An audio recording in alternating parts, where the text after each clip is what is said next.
Hello दोस्तों, कैसे हैं आप सभी। उम्मीद करती हूँ आप भी काफ़ी अच्छे होंगे। दोस्तों, प्रेगनेंसी के दौरान होने वाले निप्पल में ऐसे कई सारे बदलाव या फिर ब्रेस्ट में बदलाव होना काफ़ी ज़्यादा नॉर्मल होता है, लेकिन कौन से महीने में कौन कौन सा बदलाव हो सकता है ये जानना आपके लिए बेहद ज़्यादा जरूरी है, क्योंकि प्रेगनेंसी के दौरान हर महिला के स्तनों में कुछ ना कुछ बदलाव जरूर होते हैं और जिस बातों को वो किसी को बताती भी नहीं है और बहुत ज़्यादा परेशान होती रहती हैं। कई बार समस्या इतनी गंभीर हो जाती है कि इसकी वजह से आपको बहुत ज़्यादा परेशान भी होना पड़ सकता है। तो ऐसे सारी बातों को आपको जानना बेहद जरूरी है। साथ ही साथ प्रेगनेंसी के दौरान अगर आपके स्तनों में बदलाव होता है तो क्या इसे हम जेंडर के द्वारा प्रेडिक्शन में काम कर सकते हैं, ले सकते हैं, क्या इससे बेबी बॉय या फिर बेबी गर्ल होने का संकेत माना जा सकता है।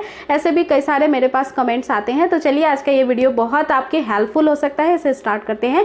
देखिए फ्रेंड्स, प्रेगनेंसी कंसीव करते ही यानी जब आपके पीरियड्स मिस नहीं होती है उसके पहले से ही आपके शरीर में अगर ओवुलेशन के दौरान फर्टिलाइजेशन हो गया है और इम्प्लांटेशन होता है, तब उसी समय से ऐसे कई सारे हार्मोन होते हैं जो काफी ज्यादा बढ़ जाते हैं, प्रोजेस्टेरोन और एस्ट्रोजन। एस्ट्रोजन के बढ़ने की वजह से आपके ब्रेस्ट में काफी ज्यादा सेंसिटिविटी हो जाती है और इसकी वजह से आपका ब्रेस्ट काफी ज्यादा भारी हो जाता है, बिकॉज इसमें जितने भी टिश्यू होते हैं वो काफी ज्यादा एक्टिव हो जाते हैं मिल्क के प्रोडक्शन के लिए, क्योंकि जब आपको प्रेगनेंसी कंसीव होती है उसी समय से मिल्क का उत्पादन करने शरीर लग जाता है और इसकी वजह से हार्मोन काफी ज्यादा बढ़ जाते हैं। तो पहला जो आपको गंभीर रूप से बदलाव महसूस होगा वो ये होगा कि ब्रेस्ट का साइज बढ़ गया है, ब्रेस्ट काफी भारी फील हो रहा है और साथ ही साथ फ्रेंड्स ब्रेस्ट के निपल के आसपास, जिसको हम एलियोरा कहते हैं, इसका कलर भी डार्क दिखाई देने लगा है। आपके निपल भी सूजे सूजे से फील हो रहे हैं और काफी ज्यादा रेड भी या फिर डार्क ब्राउन के कलर के दिखाई देने लगे हैं। इसके अलावा जैसे ही आप प्रेगनेंसी के आगे चरणों में बढ़ती चली जाती हैं, वैसे ही कुछ और भी बदलाव आपके शरीर के अंदर स्तनों में होने चालू हो जाते हैं। कई बार ऐसा होता है कि आप अगर इसमें थोड़ी सी भी उंगली या फिर कुछ भी आप वेयर कर रही हैं तो उस दौरान आपके ब्रेस्ट में काफ़ी ज़्यादा टेंडरनेस यानी दर्द का एहसास हो सकता है। आपका ब्रेस्ट साइज भी चेंज हो जाए, ब्रेस्ट अंडरगारमेंट का साइज चेंज हो जाए। तो ऐसे भी नौबत आ जाती है, क्योंकि जब आपके शरीर के अंदर वो डक्ट जिसमें मिल्क बनना चालू होता है वो सूजते हैं तो आपका स्तन भी बहुत ज़्यादा बिग हो सकता है। इसके अलावा स्तनों में कुछ नसें होती हैं जो यहाँ के खून का संचार बढ़ा देती हैं मिल्क प्रोडक्शन के लिए, ताकि अच्छे से मिनरल्स और जो ब्लड का सर्कुलेशन है वो होता रहे और मिल्क प्रोडक्शन में दिक्कत ना आए। इसलिए यहाँ पे जो वेन्स होते हैं वो काफ़ी ज़्यादा विजिबल हो जाते हैं, आपको दिखाई देने लग जाते हैं और ये थोड़े ट्रांसपेरेंट भी हो जाते हैं, जो आसानी से अंडरस्टैंड आप कर सकती हैं।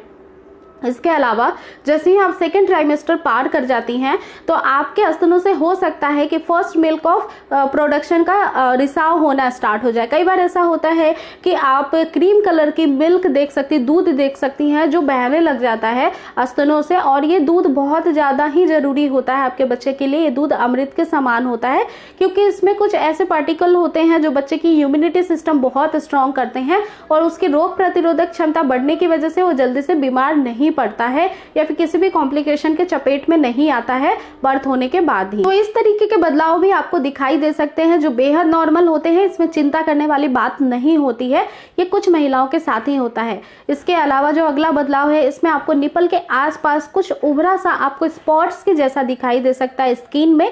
ये भी बेहद कॉमन और नॉर्मल होता है, ये दूध के बढ़ जाने की वजह से आपके ब्रेस्ट में होता है और ये कॉम्प्लिकेशंस आपको डिलीवरी के बाद अपने आप ही ठीक होती हुई दिखाई देगी।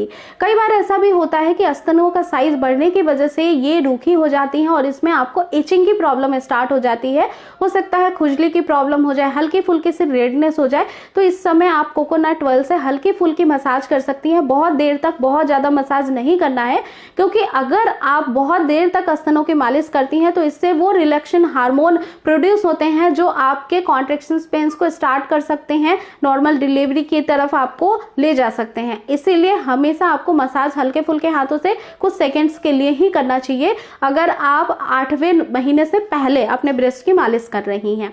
इसके अलावा मैं आपको बता दूं फ्रेंड्स कि कई बार ऐसा होता है कि निपल के कलर अगर डार्क हो जाते हैं तो लगता है महिलाओं को कि इससे लड़का होगा, या फिर हल्के हो गए हैं तो घर में लड़की होगी, क्योंकि ऐसा पुराने जमानों से मान्यताएं हैं जो बड़े बुजुर्ग हमें बताते हैं या फिर कई सारी महिलाएं अपने एक्सपीरियंस भी शेयर करती हैं। लेकिन ऐसा बिल्कुल भी नहीं है। बेसिकली ये हार्मोन के बदलने की वजह से होता है। एक हार्मोन मिलिन नाम का होता है, अगर ये बहुत ज्यादा बढ़ जाता है महिलाओं के शरीर में तो आपका इससे कलर स्किन जो है वो डार्क हो सकता है, पिगमेंटेशन हो सकते हैं कई हिस्सों पे, जैसे कि आपके अंडर आर्म्स में हो सकते हैं, पहले से जो स्किन हल्के फुल्के सी डार्क थी वो अब ज़्यादा डार्क प्रेगनेंसी के दौरान दिखाई देने लगती है।